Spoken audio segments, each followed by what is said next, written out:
so from the first session, you'll remember this is the model that we're working from.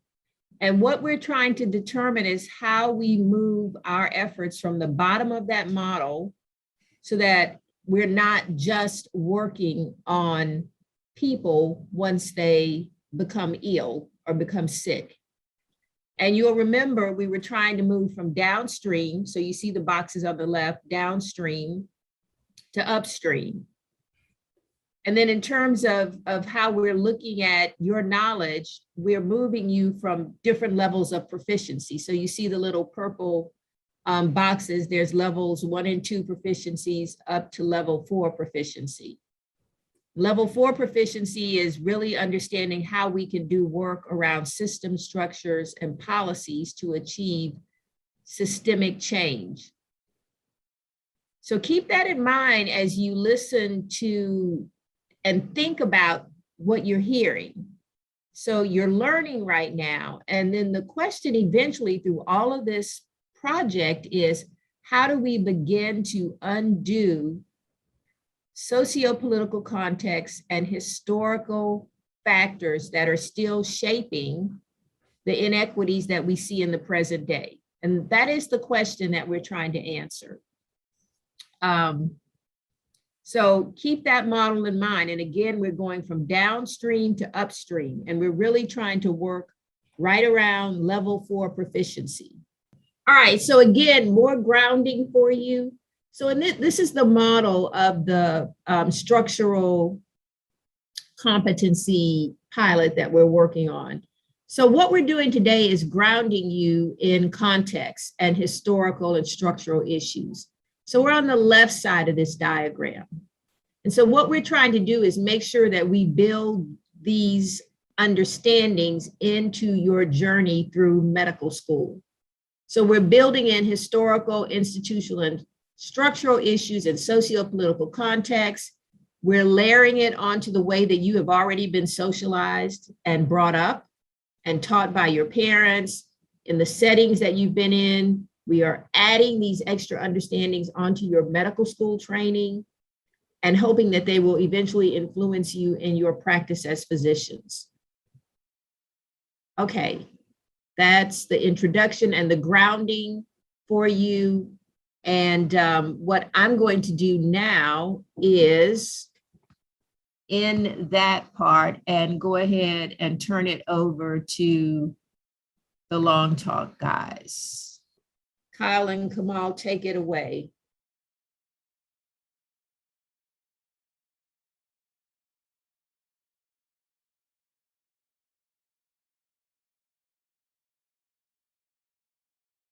I want to start with this learning target for today. We're going to share and talk over the next 2 hours. You'll hear from us, we'll hear from you.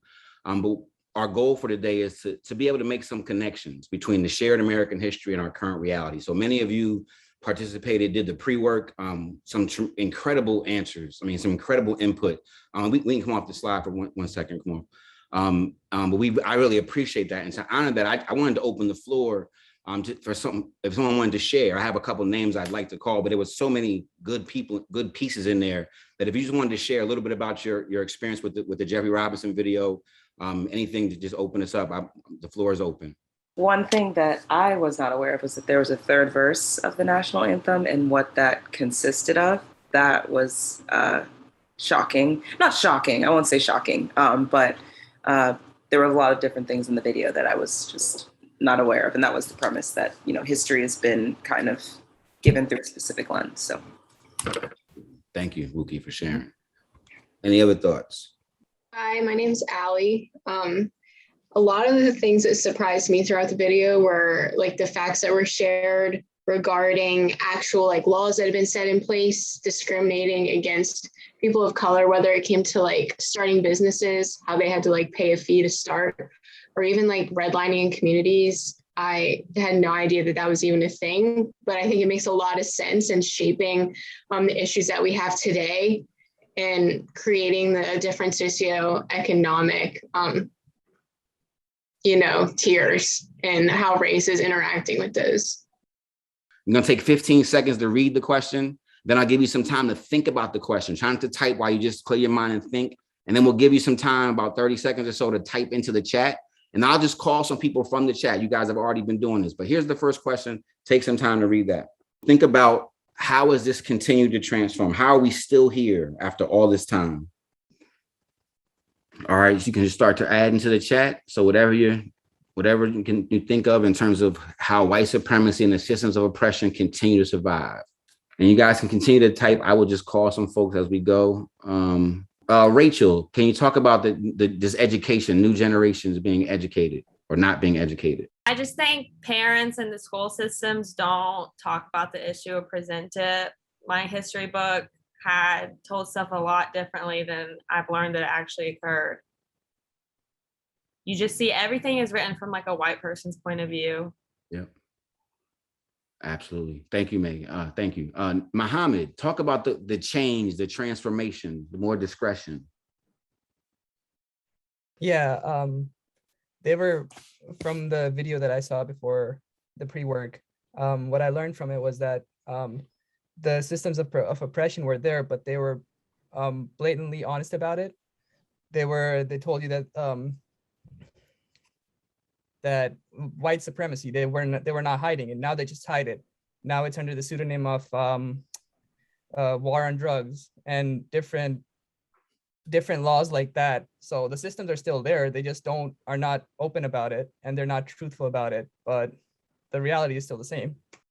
So this kind of like reminds me of like, I think it was called like the critical race theory law or something that was passed in Texas, where they like were trying to, I guess, control the way that Texan teachers were teaching their students about racism. And I don't know too much about critical race theory, but from what I understand, it teaches about racism and slavery from a more systematic approach.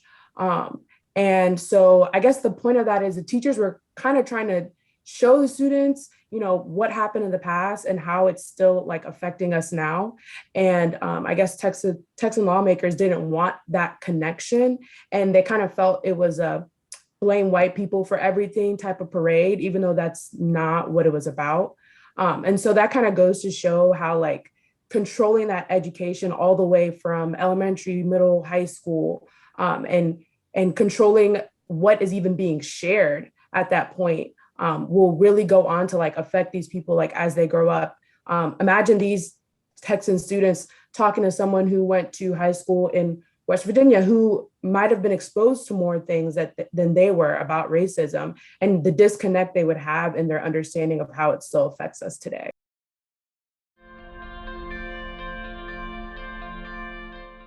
The past is what makes the present coherent, and the past will remain horrible for exactly as long as we refuse to assess it honestly. James Baldwin. Yeah, I feel like that quote is like really true and important. And obviously, like, if you just keep pretending like the past didn't happen and like don't address it, then like we'll never be able to heal from it, like individually or as like a whole country together and deal with the issue. Uncomfortable truths which pull you out of your comfort zone are better than those comfortable lies which soothe you. The Fragile Hearted. I think this quote is really powerful because it makes you face and step out of your comfort zone, whereas the comfortable lies are you're kind of just in your comfort zone and you're not really obligated to do much outside of that. So like, I guess whenever 2020, a year ago, when it was happening, you just kind of jogged my memory. So I'm mixed and I grew up with my white mother. And kind of around the time that everything was happening, I remember her just having a conversation. This is the point where we're all stuck in the house together. And something came on the TV, on the news, just talking about the movement, right when it was first started getting going. And she mentioned something. She said, like, I don't understand why they're saying Black lives matter. All lives matter just the same. And I thought that was so crazy to come from my mom. Just, she doesn't really understand the movement, like the reason behind it and everything like that. So that's just kind of why I respect a program like this. But I thought that was crazy. I just wanted to share that side of it. Then I had to have, like you talked about, sharing uncomfortable truths. I had to really sit my mom down and have a conversation with her. Because, her being white, she didn't give me the regular conversations that all Black families have. I didn't really have that, especially with my father not being in the picture. but I learned everything from school. So it was like I had to educate my mom kind of on the situation that was occurring. And I thought that was really crazy that happened. I'm speechless now. And at first, I want to say I'm very grateful that you're creating this space. And from my perspective of being oppressed from this system, I never thought that is any way structurally that we can make any change. And I always believe we just got to create different space for us. And I was okay with that. I kind of see your approach to making change in a way that I can really see some light on. It's how we have to infiltrate in order to really make change. And I really appreciate you expanding my approach and belief on how we can make change, because you didn't wait till they got all the way in the medical system already caught up to try to teach them. You're giving them information in a way that they can truly make a change and truly reflect and truly. And so I really appreciate that. And I think the long talk definitely added, and I'm sure we all going to add to it. So I really appreciate this space, and hopefully we can model this in other areas, because it don't only need to be in medical, it needs to be in other arenas. And even your strategic knowledge of saying they have so much power, they need to do more than medical, which I think is very awesome. So thank you.